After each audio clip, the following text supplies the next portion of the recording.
Mon monde idéal à moi, ça serait vraiment un monde où on verrait revenir les oiseaux au printemps, un monde où on retrouverait des icebergs pour nos ours polaires, pour nos phoques, un monde où l'humain serait plus dans la bienveillance, dans l'amour, dans l'entraide. J'espère que je vais pas l'enlever.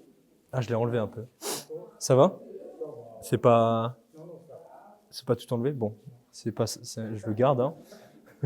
La chose la plus importante pour moi dans ma vie, c'est réaliser mes rêves, que je voyage pour réaliser mes rêves. Et donc, en rencontrant des gens, je raconte à chaque fois mes histoires. Je leur raconte comment je fais pour réaliser des rêves qui paraissent peut-être fous pour les gens. Et ça donne une sorte d'espoir, une sorte d'étincelle qui peut aider les autres à réaliser les leurs. C'est comme ça que j'ai envie de changer le monde à ma petite proportion. Et je pense que pour changer le monde, il faut tout simplement que chacun vive comme il a envie de vivre, pas forcément rester dans un carcan qu'on nous introduit étant petit. Je pense que si on fait les choses qu'on aime avec les convictions et nos valeurs, je pense que c'est comme ça qu'on peut petit à petit changer le monde et aider aux autres à peut-être s'éveiller, ouvrir les yeux sur le fait qu'on soit libre et qu'on soit plus...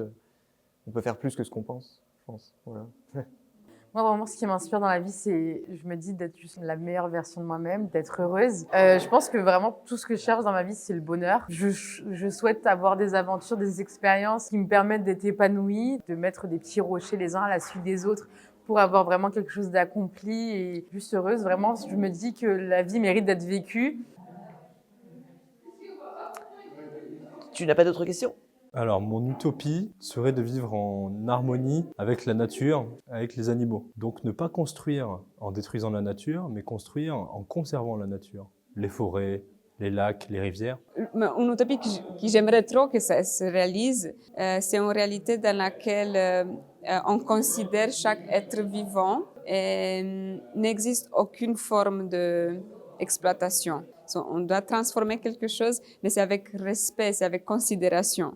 L'utopie serait vraiment que la planète entière soit une grande tribu, une grande famille, et que vraiment dans cette famille, tout le monde, avec ses différences, avec ses envies, etc., que tout le monde puisse s'apprécier, s'aimer et s'entraider. Vraiment, pour tout ce qui est inégalité sociale, c'est quelque chose, je me dis, tout le monde devrait y avoir accès. Et c'est pas compliqué ce qu'on demande, c'est juste que ce soit un monde égalitaire, que tout le monde parte avec pas forcément les mêmes bases, mais que tout le monde puisse acquérir la même chose. Et exactement quand je me réveille le matin, je veux me sentir en sécurité. Et j'espère que tout le monde sur cette planète se sente en sécurité le matin et le soir et la nuit et tout le temps. Quelque chose qui pourrait être le propre de l'homme, c'est qu'on est capable d'admirer les choses, on est capable d'admirer la nature, on est capable d'apprécier les choses, de créer la poésie, la musique, etc. Des fois, je me dis que comme ça, c'est vraiment quelque chose que nous, humains, on fait très bien.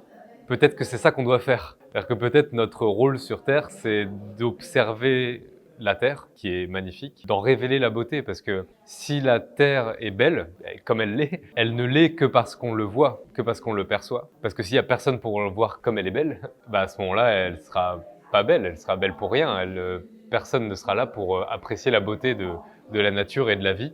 Ne pas surconsommer, tout ce qui est surpêche, tous les problèmes auxquels nous faisons face actuellement, les arrêter. Et pour les arrêter, qu'est-ce qu'il faudrait? Il faudrait recommencer notre civilisation, ce qui n'est pas possible. Donc s'intégrer peut-être, je sais pas, communiquer, informer les gens. Je pense que c'est ça, le fait d'informer les gens, de parler de ce qui se passe autour de nous, de montrer, de récupérer des valeurs peut-être qui se sont perdues, des valeurs d'auparavant, des valeurs de nos ancêtres, ou même apporter de nouvelles valeurs peut-être à ça.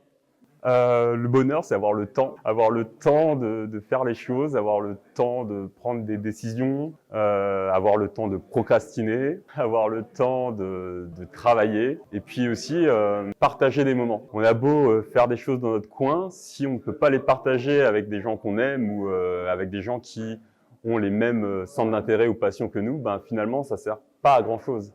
Ces dernières années, j'ai pas l'impression de trop y penser. Ce serait plutôt l'inverse, de me dire que des opportunités d'avenir, je parle pour des générations futures, je l'imagine pas parce que j'imagine que ça existera peut-être plus. J'imaginerais un monde où juste les animaux, on fait partie des animaux, pourraient vivre en harmonie et réfléchir peut-être autour de ça. D'être humain en fait, parce qu'on ne voit que nous, on ne voit que notre espèce, alors que nous sommes les derniers à être arrivés. C'est comme si on entrait dans une pièce où il restait une seule chaise vide et on chassait tout le monde de la salle pour qu'on puisse s'asseoir sur cette chaise vide. Ça, c'est quelque chose que je voudrais chasser en fait, justement. Je voudrais chasser cette idée-là. Et plutôt arriver en dernier, du coup, respecter ceux qui sont déjà là et qui sont déjà là depuis des siècles et des siècles. Mon rôle premier en tant qu'humain, c'est de reconnaître la beauté dans la vie et dans la nature et d'aider à l'exprimer, à en exprimer différentes facettes.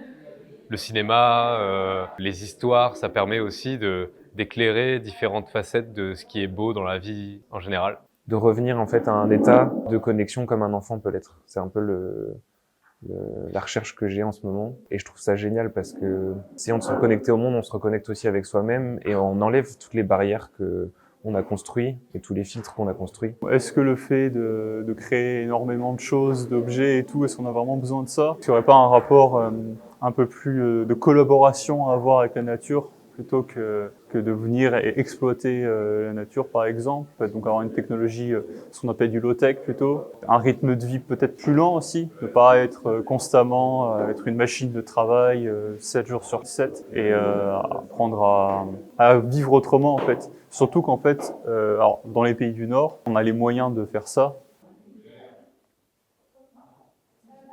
Peut-être désacraliser la figure d'une seule personne qui sauve tout le monde, parce que finalement, c'est tous ensemble qu'on fait quelque chose. Le kino en est une très très bonne représentation, c'est que on bosse tous un peu pour les projets des autres. Et en plus, ce qui est très intéressant, c'est que quelqu'un peut nous filer un coup de main, et on va pas forcément lui rendre l'appareil, mais c'est pas grave, parce qu'on rendra peut-être l'appareil à quelqu'un d'autre, en fait.